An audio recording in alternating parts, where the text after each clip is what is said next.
कल्याण तालुक्यातील घोटसई गावामध्ये आमदार किसन कथोरे यांच्या आशीर्वादाने मोठ्या प्रमाणात गावाचा सर्वांगीण विकास झाल्याचे सरपंच राजेंद्र वामन मगर यांनी दैनिक सत्यवीरशी बोलताना सांगितले। ते पुढे म्हणाले की 15व्या वित्त आयोगातून गावांतर्गत रस्ते, काँक्रिटीकरण, पेवर ब्लॉक, जिल्हा परिषद शाळेमध्ये पाण्याची सुविधा, जनसुविधा अंतर्गत ग्रामपंचायत कार्यालयाचे सुशोभीकरण, समाज मंदिर दुरुस्ती, पंतप्रधान आवास योजनेअंतर्गत गावात एकूण 63 घरकुल मंजुरी व कामे प्रगतीपथावर आहेत। एवढेच नव्हे तर आमदार किसन कथोरे यांच्या निधीतून घोटसई फाटा ते कान्होबा मंदिर, घोटसई येथील 2 किलोमीटर अंतराचे काँक्रिटीकरण करून रस्ते तयार करण्यात आले आहेत।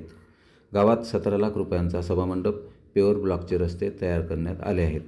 घोटसई गावातील महिलांना त्र्यंबकेश्वर येथे दर्शनासाठी नेल्याचेही त्यांनी सांगितले। एवढेच नव्हे तर घोटसई ते माणिवली 2 कोटी रुपयांचा काँक्रीट रस्ता प्रगतीपथावर असल्याचे ते म्हणाले। गावातील लोकांची पाण्याची समस्या सुटावी म्हणून जलजीवन मिशन योजनेचे काम देखील प्रगतीपथावर आहे असे त्यांनी सांगितले। ग्रामसेवक जयंत मोरे यावेळी बोलताना म्हणाले की गावामध्ये लोकसंख्या 2011 नुसार 2902 असून आता हीच लोकसंख्या अंदाजे 7000 पर्यंत आहे। मतदार संख्या 2951 आहे। गावामध्ये खेडीमेडीचे वातावरण असून स्वच्छता सप्ताह साजरा केला जातो। तसेच गावामध्ये वृक्ष लागवड जवळपास 300च्या आसपास केली आहे। त्यापैकी बरीचशी झाडे जगलेली आहेत। गावामध्ये कोणताही जातीभेद केला नसून सर्व कार्यक्रमांमध्ये सर्व समाजाचे लोक एकत्र येऊन कार्यक्रम साजरा करतात व कार्यक्रमाची शोभा वाढवतात। एवढेच नव्हे तर घोटसई गावामध्ये आरोग्याच्या दृष्टिकोनातून आरोग्य उपकेंद्र लवकरच सुरू करण्याचा आमचा संकल्प असल्याचेही सरपंच यांनी बोलून दाखवले।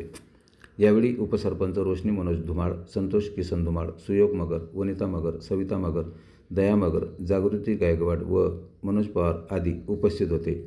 दैनिक सत्यवीरसाठी नंदलाल पटे, मुंबई। आपलं नाव काय? माझं नाव राजेंद्र वामन मगर, मी घोटसई ग्रामपंचायतचा सरपंच आहे। अच्छा, तुम्ही केव्हापासून रोज आले इथे? मी 2024 पासून 2024 पासून तर अद्यापर्यंत तुमच्या ग्रामपंचायतीमध्ये तुम्ही काय काय विकास काम केलेले आहेत?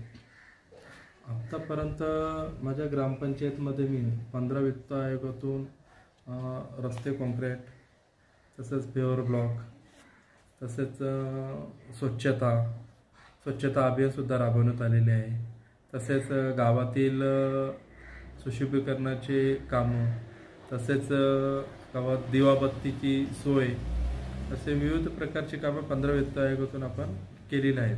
तसेच आत्ता चालूच्या प्रगतीपथावर असलेली कामं 15 वित्त आयोगातून पेवर ब्लॉक आणि दलित वस्तीमध्ये दलित वस्तीमध्ये असणारे गटारे दुरुस्तीची कामं चालू आहेत। आणि तुमच्या गावातल्या समस्या काय काय आहेत? आमच्या गावात तशा आता समस्या काही जास्त प्रमाणात राहिलेल्या नाही आहेत। घोटसई गाव हा प्रामुख्याने आमचे कार्यसम्राट आमदार किसनजी कथोरे साहेब यांनी जवळजवळ 90% गावच्या समस्या ह्या पूर्ण निर्मूलन केलेलं आहे। त्याचं बरोबर आहे। फक्त समस्या राहिलेली आहे ती पिण्याच्या पाण्याची। तर ते पिण्याची पाण्याची समस्या आहे येत्या 7 ते 8 महिन्यात संपुष्टात येईल।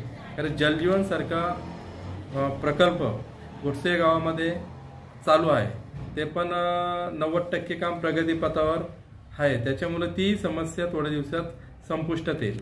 आमदार किसन कथोरे साहेबांनी तुमचं गाव दत्तक घेतलेलं आहे, तर त्यांनी त्या माध्यमातून काय काय मदत केलेली आहे तुमच्या गावासाठी? काय काय या गावावर घोटसई गावावर किसनजी कथोरे साहेब यांचा खूप मोठा आशीर्वाद आहे।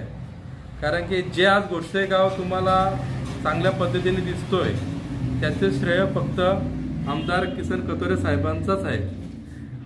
घोटसई फाटा ते कान्होबा मंदिर जवळजवळ 2 किलोमीटरचा काँक्रीटचा रस्ता हा कथोरे साहेबांनीच करून दिलेला आहे।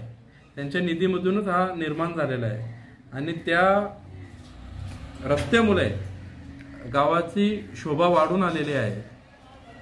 तसेच कथोरे साहेबांनी आता गाव अंतर्गत रस्ते पेवर ब्लॉकसाठी जवळजवळ 3-3.5 करोडचा निधी दिलेला आहे। त्याची कामं या चालू महिन्यात सुरू होतील।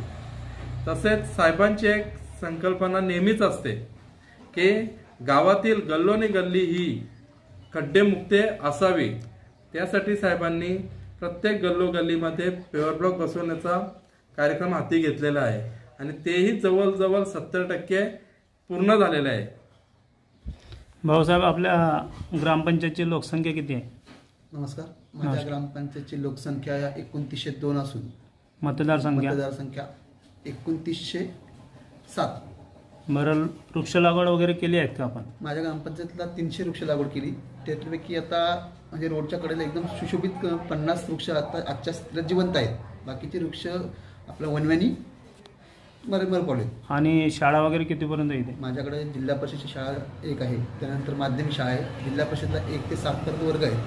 माध्यमिकचा 8वी ते 10वी पर्यंत शाळा आहे. तुमच्या ग्रामपंचायतीला कोणकोणते पुरस्कार मिळाले? माझ्या ग्रामपंचायतीला संत गाडगेबाबा ग्रामस्वच्छता पुरस्कार मिळाले. त्यानंतर आदर्श गाव म्हणून माझा आमदार साहेबांचा आदर्श गाव म्हणून आपल्या ठाणे जिल्ह्यात आहे. त्यानंतर आम्ही संत RR आबा या पुरस्कारासाठी ग्रामपंचायतीने प्रस्तावित केलेला आहे. बरं, आमच्या या मुलाखतीद्वारे तुमच्या ग्रामपंचायतीकडून काही आव्हान वगैरे करायचं आहे का? सांगा सर. तुम्हाला तुमच्या याच्यातून एक आव्हान करू इच्छितो का जे आमदार साहेबांनी आतापर्यंत कामं केलेले आहेत, बरोबर आहे, त्याचं श्रेय फक्त आमदार साहेबांचाच आहे. असाच आशीर्वाद आमच्या गोडसे गावावर आमदार साहेबांचा व आमचे आता नवनियुक्त खासदार आहेत माननीय बालामामा म्हात्रे साहेब यांचा सुद्धा आशीर्वाद कथोरे साहेबांप्रमाणेच असावा ही एक इच्छा व्यक्त करतो.